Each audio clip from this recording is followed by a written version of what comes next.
पूर्ण जय भीम, नमो बुद्धाय. अखंड विश्वाला शांतीचा संदेश देणारे विश्वातील पहिले शास्त्रज्ञ महाकारुणिक तथागत भगवान बुद्ध यांच्या प्रतिमेला माझं सतशः अभिवादन. विश्वरत्न बोधिसत्व परमपूजनीय डॉक्टर बाबासाहेब आंबेडकर यांच्या प्रतिमेला माझा कोटी कोटी कोटी प्रणाम.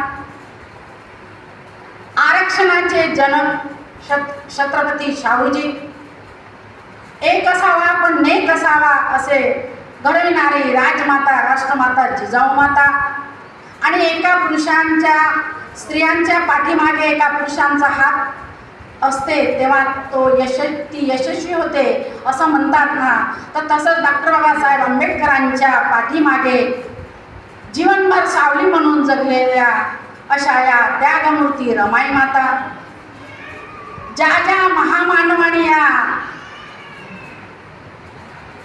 समाजाकरिता आहुती दिली, बलिदान दिलं आणि जीवन जगण्याच्या प्रवाहामध्ये वंचित घटकांना आणलं, अशा सर्व महापुरुषांच्या प्रतिमेला माझं सतशः अभिवादन. आज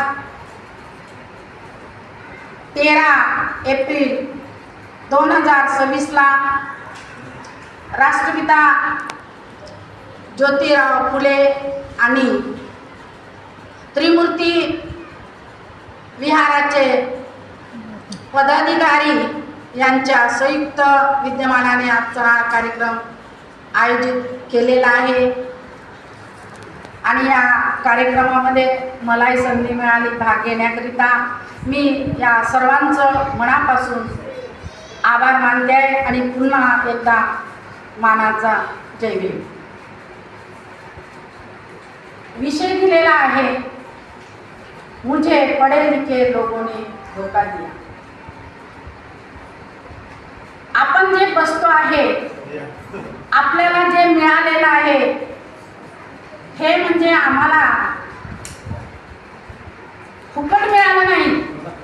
बाबासाहेबांनी आपल्या परिवाराची आहुती दिली. एक नाही, दोन नाही, तर 4 मुलांना गमावावं लागलं आणि म्हणून आज आम्ही या सुखामध्ये, आज वैभवामध्ये आहोत आणि आम्ही विसरून गेलेले आहोत.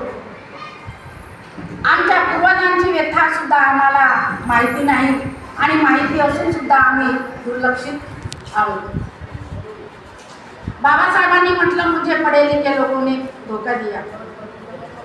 बाबासाहेबांना वाटत होतं एका समाजामध्ये जर 20 वकील आणि 30 इंजिनियर असतील तर अशा समाजावर कोणीही आघात करू शकत नाही किंवा त्यांना गुलाम बनवू शकत नाही.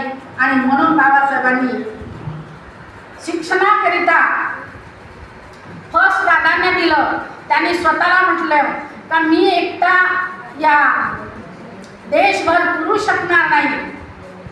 जरी मी विद्वान असलो तरी मी एकटा पडेल आणि माझ्या विद्वानाच्या एका पारड्यामध्ये मी बसलो तर माझ्या इतके माझ्या बुद्धीला पुरणारे जर 7 ते 8 दुसऱ्या पारड्यामध्ये बसले तर ते समान पारडं होईल आणि आम्ही या समाजाचा उद्धार करू.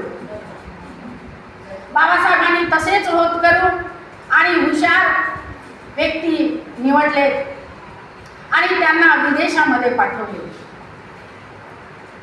तिथे गेल्यानंतर तिथलं वैभव बघून काही लोक तिथेच राहिले, काही लोक आपल्या भारतामध्ये आले. ज्याप्रमाणे आपण चंद्रपूरचे बॅरिस्टर खोब्रागडे, बाबासाहेबांनी त्यांना मानसपुत्र समजले होते आणि बॅरिस्टर खोब्रागडे यांनी या समाजाकरिता बाबासाहेबांच्या बरोबरीने म्हणजे बाबासाहेबांचा उजवा हात म्हणून समजत होते. परंतु बाकीचे लोक हे तिथल्या वैभव बघून ते तिथेच राहिले. बाबासाहेबांनी शिक्षण दिल्यानंतर जे काही बरेचसे समाजातून शिकले, परंतु जेव्हा बाबासाहेबांना वाटलं का तेव्हा त्यांच्याकडे गेले. बरेचसे लोकांनी बाबासाहेबांना असे सांगितले का नाही व आता मी तर येऊ शकत नाही, ही माझी वेळ आहे, हे मला बायको पोरं यांच्याकडे लक्ष देण्याची गरज आहे. त्यापैकीचे काही लोक अधिकारी होते आणि माझ्या वरिष्ठांचं दडपण माझ्यावर येईल आणि म्हणून त्या भीतीच्या खाली ते पण बाबासाहेबांना सहकार्य केलेले नव्हते. बरेचसे लोक राजकीय क्षेत्रातून जात होते, त्यांना वाटत होतं मी जर बाबासाहेबांबरोबर गेलो तर मला या क्षेत्रामधलं जे पद आहे ते मिळणार नाही, असे ते भ्याड पद्धतीने बाबासाहेबांना सहकार्य केलेलं नाही. आणि म्हणून बाबासाहेबांनी खेदाने म्हटलं मुझे पढे लिखे धोका दिया. बाबासाहेबांना त्याआधी वाटत होतं का मी जेव्हा या लोकांना शिक्षणाचा महत्त्व पटवून सांगेल आणि माझ्या बरोबरीने काम करतील तेव्हा माझा हा समाज मागे राहणार नाही. आणि म्हणून त्यांनी म्हटलं का जा आपल्या घराच्या भिंतीवर शासन करती जमात आम्ही होणार आहोत असं म्हणून लिहून ठेवा. परंतु जेव्हा बाबासाहेबांना हे दृश्य बघायला मिळालं तेव्हा बाबासाहेबांना वाटलं का मुझे पढे लिखे लोगों ने धोका दिया.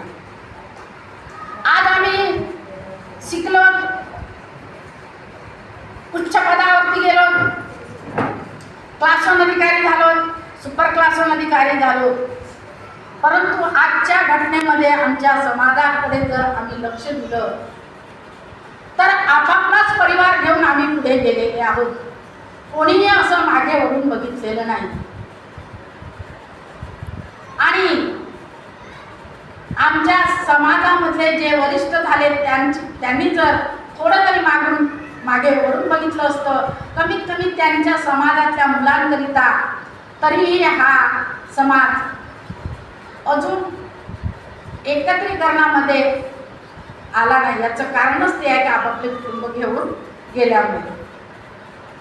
दुसरं सांगायचं झालं, बाबासाहेब म्हणायचे मी मोठ्या कष्टाने हा रथ इथपर्यंत आणला, हा रथ जर तुम्हाला पुढे नेता येत असेल तर नक्कीच न्या, अन्यथा मागे सुद्धा आणू नका. आज आपण समाजामधले बघत आहोत, कोणी कोणाला ऐकत नाही. एका घरी जितके सदस्य असतील तितके सदस्य तुला काय समजते मला समजते म्हणून आमच्या समाजाची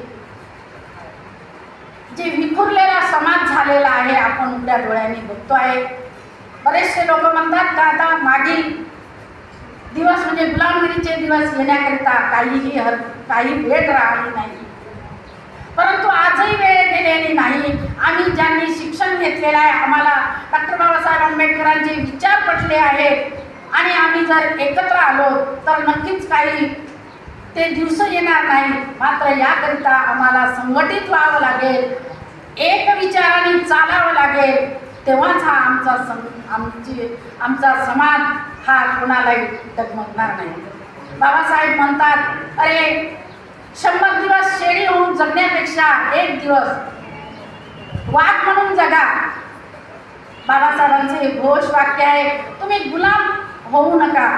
परंतु आज जर आम्ही बघितलं तर प्रत्येक जण हा माझं नोकरीचं पद जाईल का त्या भीतीमुळे कुठल्याही जाहीर सभेमध्ये बोलण्याकरिता मागे पुढे पाहतो.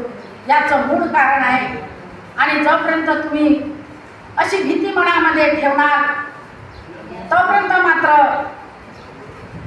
बाबासाहेबांच्या ज्या विचाराला आपण कधी पुढे नेऊ शकणार नाही. आणि म्हणून शिकल्या सवरल्याने एकजुटीने वागलं पाहिजे. आपला समाज जो आहे तो एकत्र केला पाहिजे. कुठली भीती न बाळगता पुढे गेला पाहिजे. हे याचे हे कारण आहे. आमच्याकडे सर्व काही आहे, परंतु आज आम्ही विचार केला तर आमच्या बरेचशांच्या घरामध्ये पुस्तकं नाही, मात्र प्रत्येकाकडे मोबाईल आहे. बाबासाहेब म्हणायचे आणि बरेचसे लेखक पण म्हणतात, ज्याच्या घरी पुस्तकाचं आहे ज्याच्या घरी पुस्तकाचं नाही कपाट त्याचं घर आहे भुईसपाट. अभ्यास करण्याकरिता बाबासाहेबांनी पुस्तकालाच मित्र बनवले होते. आणि पुस्तकामधूनच बाबासाहेबांनी जे विद्या घेतले आणि तुम्हा सर्वांना जे चांगलं जेवण जेवतो आहे, महागमाडीमध्ये राहत आहोत, हे बाबासाहेबांची पुण्याई आहे. आपले बरेचसे लोक खूप संपत्ती आहे, पण त्याचे विल्हेवाट करता येत नाही किंवा चांगल्या ठिकाणी त्याचा उपयोग करता येत नाही, असे पण आम्ही लोक बघत आहोत. आणि म्हणून या समाजाला एकत्रित आणायचं असेल, बाबासाहेबांचा बोललेला जो मुझे पढे लिखे लोगों ने धोका दिया, हे वाक्य जर खोडून काढायचं असेल तर शिकल्या सवरलेल्या लोकांनी एकत्रित येऊन आपल्या पाठीमागच्या जो काही समाज तळागाळात आहे त्यांना सहकार्य करून सर्वांनी एकजुटीने वागलं पाहिजे. मला बोलण्याची इथे एक संधी दिली या स्पर्धेच्या माध्यमातून मी सर्वांचं मनपूर्वक आभार मानते आणि सर्वांना मैत्रीपूर्ण जय भीम.